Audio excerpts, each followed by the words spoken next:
I'm somebody who's best positioned to lead from the front. And I view this as a form of self-criticism, but I don't make for particularly good number two. Right. So Right.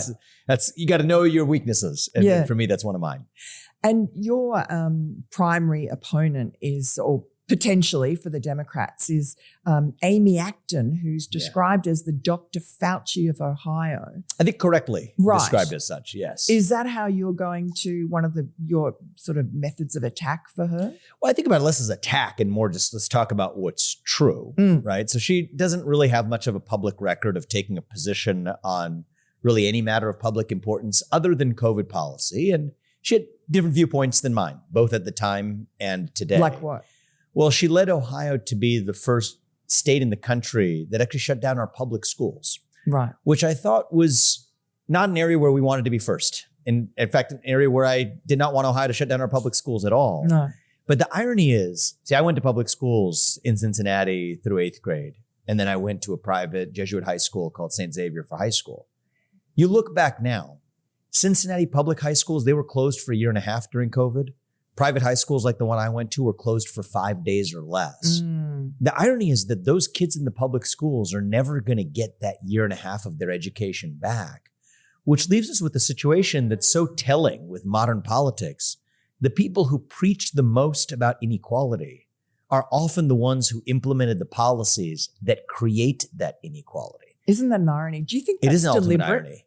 You know, in this particular individual's case, I don't think she was deliberate in saying that I want to actually penalize these inner city Black students, which is exactly what she ended up doing. But what about the left in general? But I think the left in general, if you think about it as a movement, what is intentional? It's the amalgam of collective incentives to say that if you create the very conditions that allow your relevance to persist, then in that sense, it is intentional. Yeah. Devious intentional, do they actively think they're harming those people? No. But do their incentives add up to create a dependence on the government and a dependence on those policies that preserves their relevance? Or their votes. And their votes, of course. That's their persisting staying power. Then the answer to that, I think, in that incentive amalgam sense is yes. And I'll give you an analogy outside of politics, right? In the nonprofit world, right? We've thankfully lived the American dream. We've had an opportunity to be philanthropic and evaluate different nonprofits. And one of the things you see in certain nonprofit organizations is at a certain point, they become addicted to the problems they want to solve, because if you actually solved the problem, then you wouldn't have a reason to exist anymore. And I think a big part of that same syndrome exists in much of the modern Democratic Party. Imagine if they actually solved the problem of generational poverty. Right. Imagine if they actually solved the problem of inequitable access to high quality education, which we know how to do through school choice and educational mobility. If they actually solved those problems, then they wouldn't have a need to continue to actually exist. Yes. But the existence of the problem creates a new type of bondage in the United States of America. I think that, I don't mean to be overly dramatic about this, but it was, if you trace our history not that long ago, 160 years ago, it was a Democratic Party that favored slavery in the United States. Yes. And there's a new kind of psychological slavery of a dependence on the government that the modern Democratic Party needs to create to persist in its quest for power. And I do think that for the far fringe of the left, which doesn't represent a majority of Democrats, I believe, by number, but they absolutely represent what has a stranglehold on the modern Democratic Party by way of power, that's exactly what this game is about. Yeah, it's very cynical. Yeah. And if you win as governor of Ohio, what would you do that would be different from your predecessor and from other governors around the country to fix those problems? So one of my areas of focus that you asked what's different, and I could tell you all the things that would be very similar, that we want to become a zero income tax state like Texas and Florida. Right. I favor educational choice, moving it to the next level. That's in the standard canon of Republican policies, which in those areas I largely favor. What would I do was different is your question. So on economic growth, on education, I'll give you a couple of different niche ideas, but that I think can actually catapult Ohio to the forefront of the country. And by the way, that is my objective. Right. You think about Texas and Florida, Ohio should not be living in their shadow. For the next 10 years, I want to lead our state to be the state that creates a new frontier for the country. Because it used to be. It used to be. Yes. We were the frontier of America. We were the first frontier Yeah. of America, actually. 7 presidents from Ohio. Absolutely. Yeah. And, think about Neil Armstrong and John Glenn and the Wright brothers landing on the moon, orbiting the Earth, the first people to take flight. That was Ohio. And I would like for us to be the next frontier as well. And that requires thinking outside the box a little bit. So you think about the path to zero income tax. What's the first step to get there? We'll get rid of the capital gains tax in Ohio, which attracts entrepreneurs to our state. Think about people building in Silicon Valley or New York City or Austin, Texas. If you have zero capital gains tax and combine that with founder-friendly incorporation statutes, that's the stuff of economic development that you don't hear in campaign slogans, somewhat technical stuff. I am an entrepreneur. I've built successful companies. I think if we have a state that's run by an entrepreneur for entrepreneurs to actually build in the state, those are easy ways to catapult Ohio forward. Because what went wrong with Ohio? Well, I think there's a lot that happened over the last 70 years. When you think about the deindustrialization of the country, a lot of Ohio's sectors where we were at the leading edge of the first industrial revolution. See, Toledo was the glass manufacturing capital of the world. Akron was the leading rubber manufacturing capital of the world. Youngstown and Cleveland were the steel production capitals of the West. At that point in time, those were the leading edge sectors. And what happened is as the economy moved, Ohio was once at the forefront, began to fall behind areas like Silicon Valley that seized the new forefront. So the way I look at it is if Silicon Valley led the way for the last 10 years, we need to revitalize it and make the Ohio River Valley lead for the next 10. And that means not just the sectors of the past.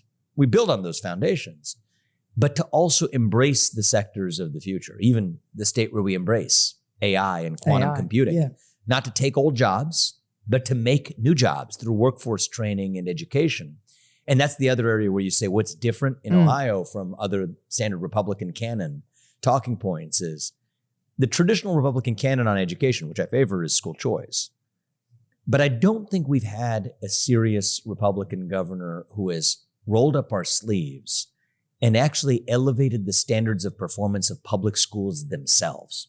And there's a lot of common sense reforms that we should be able to adopt in our public schools that allow them to compete with the best of those alternatives. Like phonics for reading? Absolutely. And standards to go along with it. So there's a thing called the science of reading. It technically exists in Ohio. It's not being fully implemented in the execution in many of our public schools and urban districts. But let's talk about actual standards. And what I'm about to say won't be controversial to most parents, but is really controversial in education policy. If you can't read by the end of 3rd grade in Ohio, on my watch, you won't be going to 4th grade. Great. The 3rd grade reading guarantee. Yeah. And why is that important? That's the age at which in your educational development, you need to go from learning to read to reading to learn. And if that transition never happens, you're 4 times less likely to be able to graduate from high school. Yeah. Therefore, more likely to end up in jail, more likely to end up in poverty. And yet, you look at what percentage of people in Ohio public schools in the big 8 school districts are actually meeting that standard. It's less than half. It's under 45%. Shocking. It's shocking. And yet, it's controversial to say that we're going to apply that actual standard. Think about at least algebra competency by the end of 8th grade. Now, unlike the 3rd grade reading guarantee, maybe not 100% of people will be algebra competent by 8th grade, but that should at least be the default standard. Yeah. And a big part of the problem, Miranda, it's a little controversial to talk about, but it turns out that many of the math teachers teaching math are not actually competent Proficient. Yes. in the subjects they're actually teaching. Yeah. So to how our do you students. fix that? We got to apply standards to our teachers. Right. And better education. Better education at a young age. I mean, and you think about math teachers, in some ways, on one hand, our licensing requirements to be a teacher are overexpansive. They keep out good people. On the other hand, they're under-inclusive because for all the licensing standards we have, they don't even license them for competency in math to be a math teacher.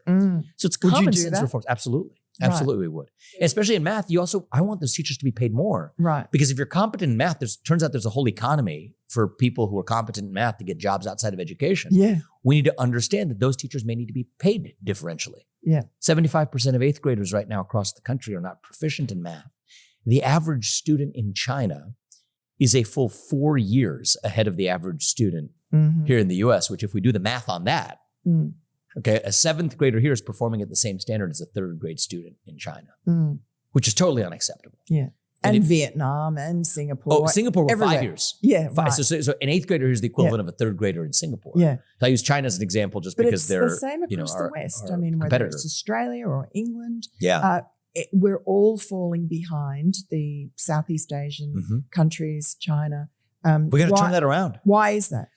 Well, look, I think that the question is prioritization. How much do we prioritize elevating our educational achievement standards? And frankly, I think this has been a failure of both political parties. Mm-hmm. It is the least discussed issue relative to its importance in American politics.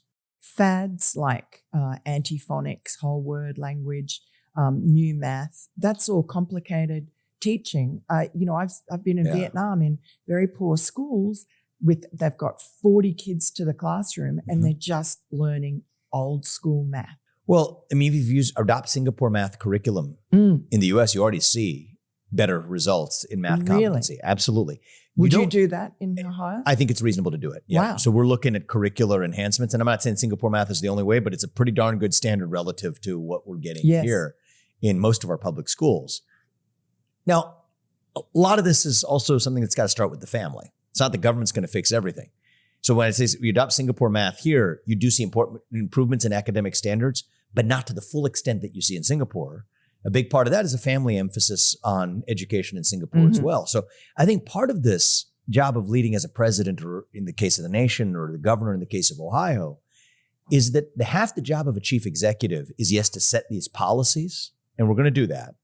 But half the job is also just identifying what's important as a policy and even cultural priority. I think we're in need of a modern Apollo mission, right? The Apollo mission rallied and galvanized the United States. And I think elevating our educational achievement standards can be the modern Apollo mission of our time.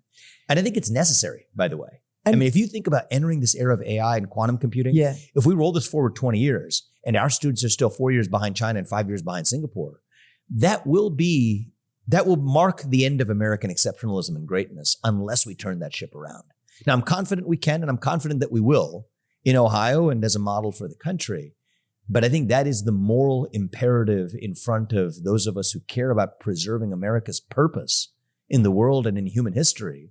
It starts with making sure that we have an educated enough generation of citizens to be able to compete at the leading edge of a modern economy, rather than to see themselves victimized by it, which has largely been the dogma of the left, which has largely infiltrated K through 12 education, which in turn accounts for the abandonment of those standards themselves labeled as racist or inequitable or whatever, instead of recognizing that the application of these standards is actually what's going to lift up people of every race and actually create the conditions for the people from top to bottom to be able to flourish.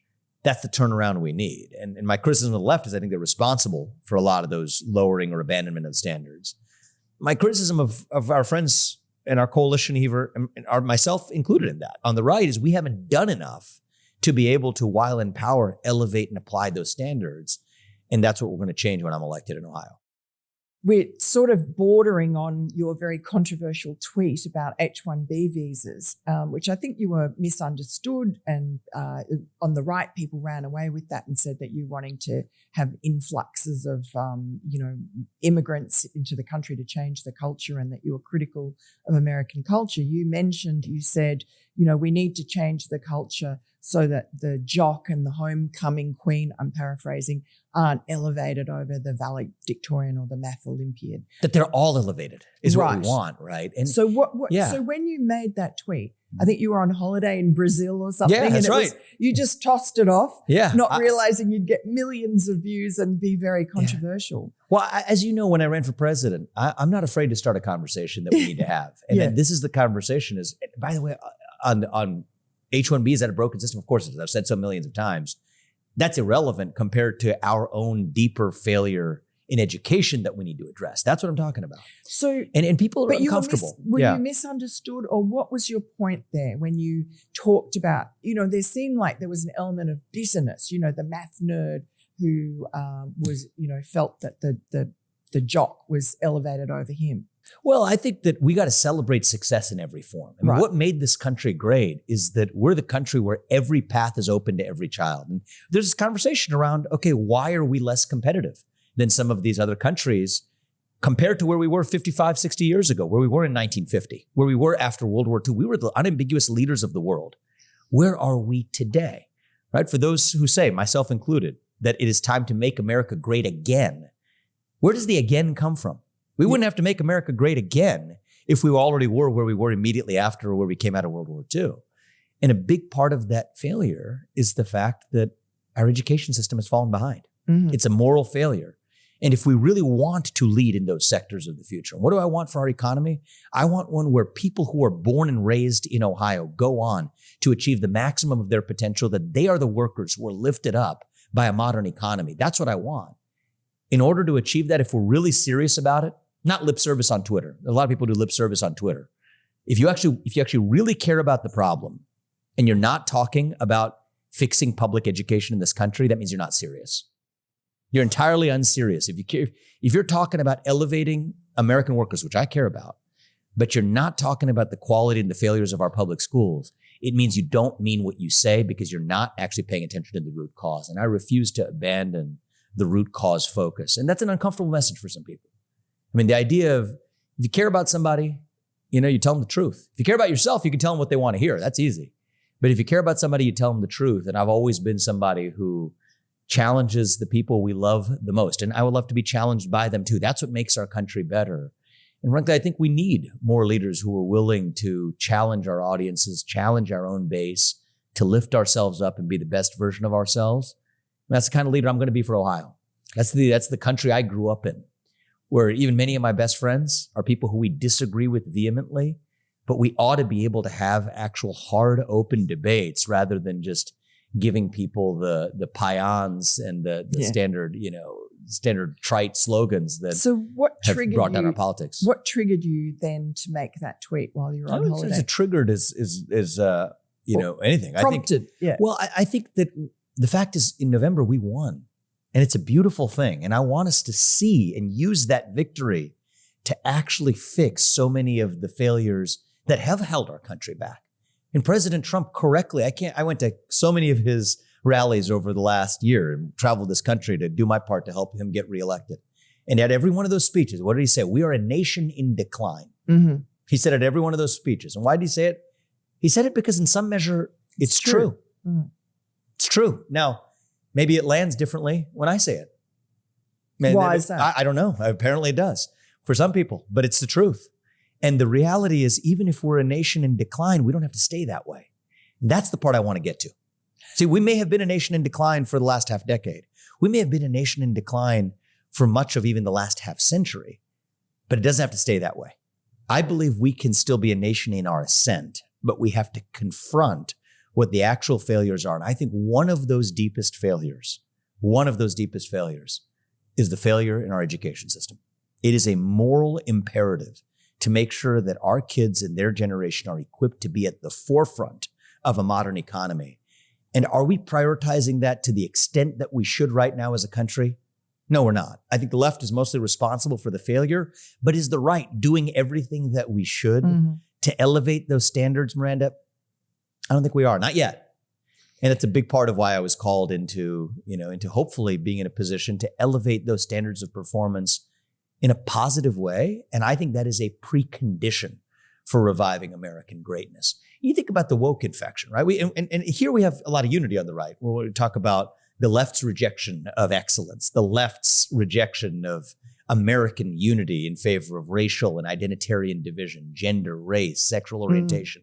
I mean, I wrote my first book at a time when people didn't even popularize the word woke. Woke Inc. Woke Inc. was my book at the time where many people said. Huge bestseller. It was. Yeah. And people didn't know what that, weren't associated with that word. And I called that out because that was the threat to American exceptionalism. So just to go back a minute, I'm interested in education and your experience in education, because you went to a majority Black middle school in Ohio. Mm-hmm. Must have been tough because you were thrown down the stairs and had to have surgery. Tell us a little bit about what it was like at that school and how did you not see yourself as a victim after that really, experience of being a victim? Everyone, everybody goes through the parts of growing up. So for me, I'm grateful for every part of my upbringing, including tough public schools, all the way to the Jesuit private high school where I went, but tell all us the way to about Harvard and Yale. And then we'll go absolutely, So we went to public schools 1st through 8th grade. I went to a school district in Southwest Ohio, and I had a great experience with teachers there, many of whom touched and changed my life. Right. But the junior high school I went to was also a place where there's often knives brought to school. Wow. There's often notices. There's an entire wing that they would call the success wing, which was the wing that they would tell us, don't go there, because many of the students who were there were often held back by 2, 3, 4 years. They called it the success wing. They call it the success wing, but that's the place where you definitely don't want to go. This is what, 1990s? 1990s, right. Yeah. The era of